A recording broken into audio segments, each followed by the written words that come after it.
এই রিকশাওয়ালা তো ঠাকুমাকে দেখেই পালিয়ে গেল। উধাও তো অনেকদিন আগে এই গ্রামও হয়ে যেত, শুধু একমাত্র এই ঠাকুমা রয়ে যেত এই গ্রামের ভিতরে, দায়ে পড়ে থেকে গেছেন শুধু। অপদার্থর মতো দাঁড়িয়ে থেকে আমাকে হেঁটে আসতে দেখছো, ওই রিকশাওয়ালাটাকে দাঁড় করালে না কেন? আমরা ভেবেছিলাম তুমি হাঁটতে বেরিয়েছো ঠাকুমা। ওইভাবে দাঁত বের করে হেসো না, না হলে সব ভেঙে দেব। গোটা গ্রাম ফাঁকি বাজে ভরে গেছে। নাও, আমাকে বাজারে পৌঁছে দেওয়ার জন্য রিকশা ডেকে দাও।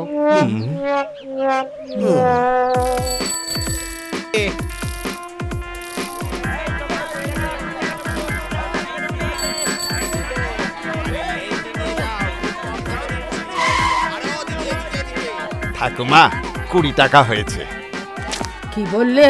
20 টাকা? কিসের জন্য? ঠাকুমা বাজারে আসার জন্য। তা বাজারটা কি আমার নিজের নাকি যে আমি টাকা দেব? ঠাকুমা তোমায় গ্রাম থেকে নিয়ে এলাম না। তুমিও তো আমার সঙ্গে এসেছো, তাহলে আবার কিসের টাকা? আর তাছাড়া ভগবানের সেবা আর বয়স্কদের সেবা করে দাম চাইতে নেই, না হলে নরকে যাবে। যাও, টাকা না দিয়ে তোমায় বাঁচিয়ে দিলাম।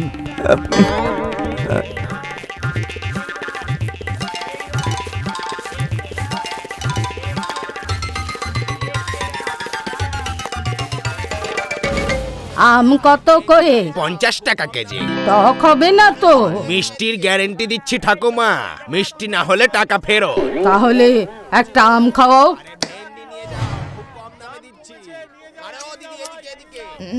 থু, এটা তো একেবারে টক।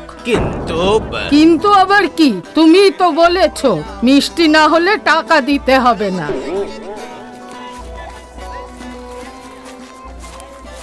এই বেগুনগুলো কত করে? 20 টাকা ঠাকুমা। যদি পোকা বেরোয় তাহলে? ঠাকুমা পোকা বেরোবে না, আজই টাটকা নিয়ে এসেছি। আর যদি ঠিক মতো রান্না না হয় তাহলে? ঠাকুমা ভালোভাবেই সেদ্ধ হবে। আমি আজ এই বেগুন টাকা ছাড়াই নিয়ে যাব। আর যদি বেগুনে পোকা না বেরোয় আর ভালো স্বাদ হয় তাহলে তোমায় দ্বিগুণ টাকা দিয়ে যাব।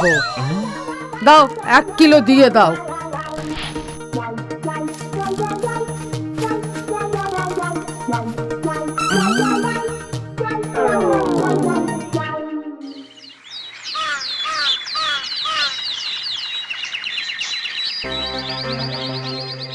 কোকি ঠাকুমা বারবার পয়সা না দিয়ে রিকশা চড়েন, আর ভাড়া চাইলেই উল্টো পাল্টা বলেন। আমার থেকেও আম নিয়ে খেয়ে নিয়েছে, তারপরে মিথ্যে বলেছে যে আম নাকি টক ছিল। বুঝতে পারি না আমি, এই কোকি ঠাকুমার এত সম্পত্তি থাকা সত্ত্বেও এমন কৃপণতা কিভাবে করতে পারে? নানা ভুল কথা, উনি তো জলজ্যান্ত ডায়নামাইট, কখন পুরো গ্রাম উড়িয়ে দেন কে জানে। আশেপাশের গ্রামের সব জমিদার আর বড় লোকদের যদি একসঙ্গেও করা যায় তাহলেও ঠাকুমার মতন সম্পত্তির পরিমাণ হবে না। তাতে কি যায় আসে প্রধান বাবু? কাউকে একটা টাকাও তো দেন না। ওই ঠাকুমা তো আর কদিনের অতিথি, তারপরে সব গ্রামেরই হবে। ঠিকই বলেছেন, এমনিতেও ওনার তো আগে পরে কেউ নেই।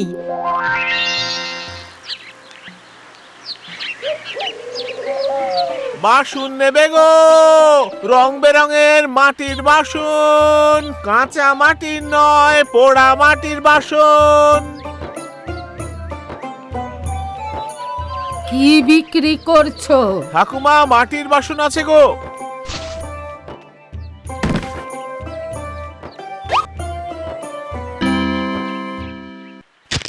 এই ঘরটা তো দেখছি খুব সুন্দর। হ্যাঁ গো ঠাকুমা, অমাবস্যার ঘন অন্ধকার রাতে বানানো ঘট এটা, আমার বাবার হাতে তৈরি গো এটা। তোমার বাবা তো দেখছি খুব ভালো কাজ করেন। করে নয় গো ঠাকুমা, করতো।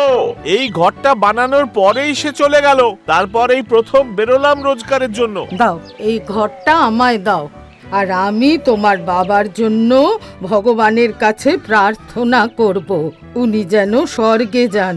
দাও এটা আমাকে। ও ঠাকুমা, এটা বিনা পয়সায় দিতে পারবো না। বাবার শেষ নিদর্শনটাও টাকা দিয়ে বেচবে লোভী মানুষ? তোমার বাবার আত্মা কত দুঃখ পাবে। আরে আমি একটা বুড়ি মানুষ, এই ঘরটা থেকে ঠান্ডা জল খেয়ে রোজ তোমার বাবার জন্য প্রার্থনা করব। যাও যাও যাও।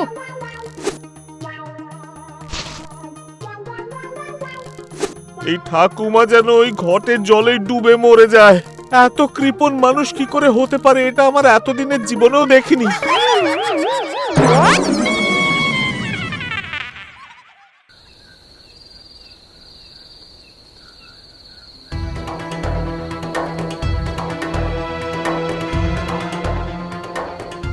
জল জল জল, কেউ একটু জল দাও, জল দাও না কেউ।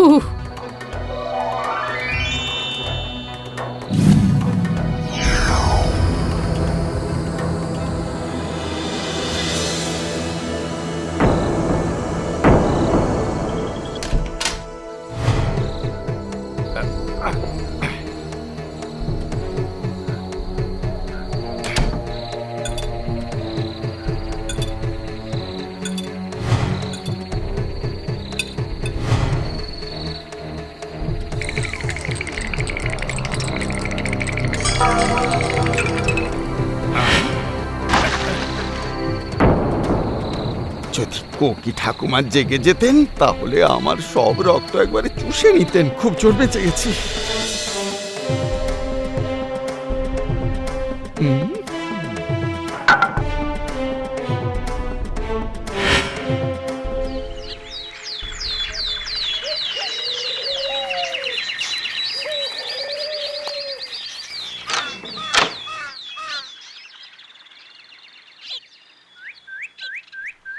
দিদা, ও দিদা, কি হলো?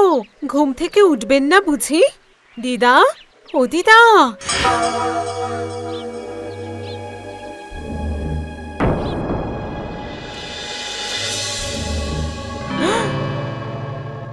ও বাবা, গ্রামে তো লটারি লেগেছে, দিদা যাওয়ার ভিসা পেয়ে গেছেন।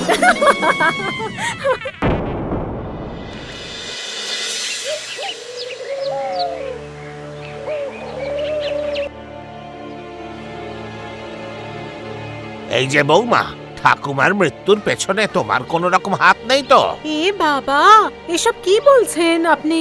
আমাকে কি দেখে ওই রকম মনে হয়? দেখে তো আর বোঝা যায় না, কিন্তু বুদ্ধি কখনো কখনো শয়তান হয়ে যায়। গ্রামে এখন উৎসব করবার সময়, আর আপনি এখন এইসব বলছেন? কথাটা ঠিকই বলেছো, আজ গ্রামের উৎসবের দিনই বটে। ঠাকুমার সমস্ত সম্পত্তি এবার গ্রামের কাজে লাগবে। প্রধান বাবু, যদি কিছু মনে না করেন তাহলে এই বাড়ির একটু দেখাশোনা করে নি। দেখাশোনা না, দেখে শুনে জিনিস হাতানো? যা পাওয়া যাবে তা গ্রামের কাজেই লাগবে। কেউ একলা মালিক হবে না ঠাকুমার এই সম্পত্তির। কথা তো ঠিকই বলছেন আপনি। ঠাকুমা যখন সবার রক্ত চুষে খেয়েছে, তাহলে ভাগও সবার পাওয়া উচিত। ঠাকুমার সৎকারের জন্য অন্তিম যাত্রার ধুমধাম করে ব্যবস্থা হোক।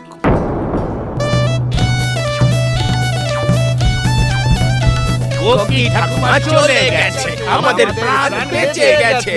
কোকি ঠাকুমা চলে গেছে, আমাদের প্রাণ বেঁচে গেছে। কোকি ঠাকুমা চলে গেছে, আমাদের প্রাণ বেঁচে গেছে।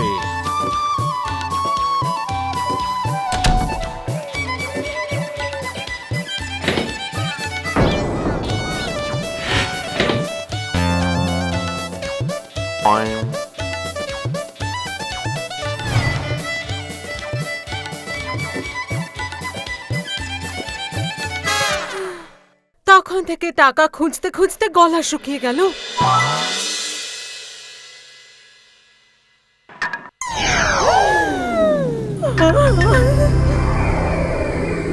কোকি ঠাকুমা চলে গেছে, আমাদের প্রাণ বেঁচে গেছে। কোকি ঠাকুমা চলে গেছে, আমাদের প্রাণ বেঁচে গেছে। ঠাকুমার ভূত, ঠাকুমার ভূত, পালাও পালাও পালাও।